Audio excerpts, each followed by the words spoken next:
بسم الله الرحمن الرحيم. الحمد لله والصلاة والسلام على رسول الله وعلى آله وصحبه أجمعين. waxaan salaamayaa guud ahaan shacabka Soomaaliyeed ee dalka iyo dibadiisaba ku nool.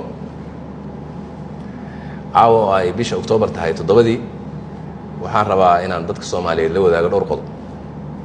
qodobka koowaad,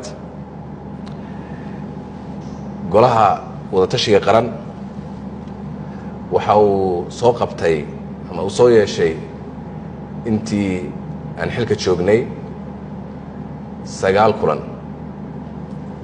kulamadaas dhammaantood waxaa ka soo baxay go'aamo muhiim ah oo lagu xaqiijiyey himilooyin waaweyn oo la xiriira midnimada iyo wadajirka ummadda Soomaaliyeed, amniga iyo dabargoynta kooxaha khawaarijta ah, horumarinta iyo dib u habaynta dhaqaalaha, kor u qaadidda adeegga bulshada, siyaasadda iyo xiriirka caalamiga ah, garsoorka iyo cadaaladda iyo dib u eegista dastuurka.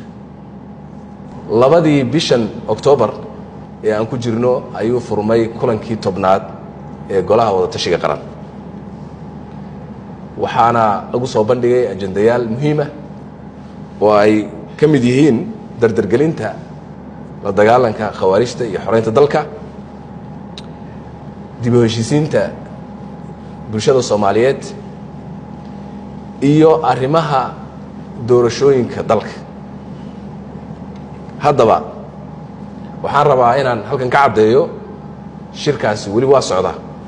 madaxda ka soo qayb gashay shirka ee sharafta leh waxay ku jiraan la tashiyo la xiriira qodobada qaarkood oo muhiim ah.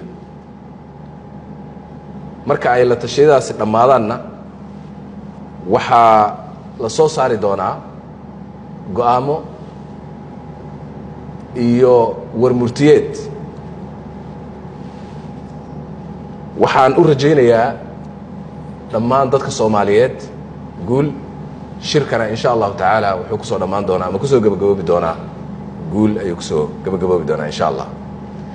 intaas marka laga tago waxaan rabaa inaan u caddeeyo mar kale dadka Soomaaliyeed inay naga go'an tahay ilaalinta midnimada, gobnimada iyo qarannimada Soomaaliyeed, ilaalinta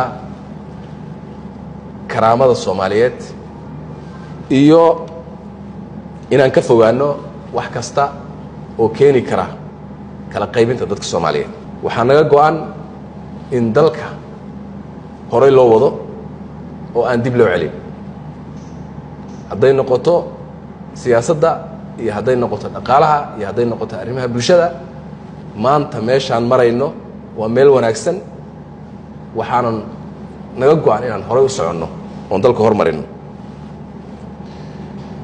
waxaan ugu baaqayaa dhammaan dadka Soomaaliyeed inay ka shaqeeyaan kuna taageeraan dawladda Soomaaliyeed in horey loo socdo oo aan dib loo noqon, in laga shaqeeyo midnimada, in laga shaqeeyo wada shaqaynta hay'adaha qaranka, in laga shaqeeyo dib u heshiisiinta dadka Soomaaliyeed, iyo in la walaaleeyo, iyo in la soo afjaro khawaarijta dalkeena dhibaatada ku haysa, si aynu ugu noolaano dalkeena karaamo, xurriyad iyo cadaalad.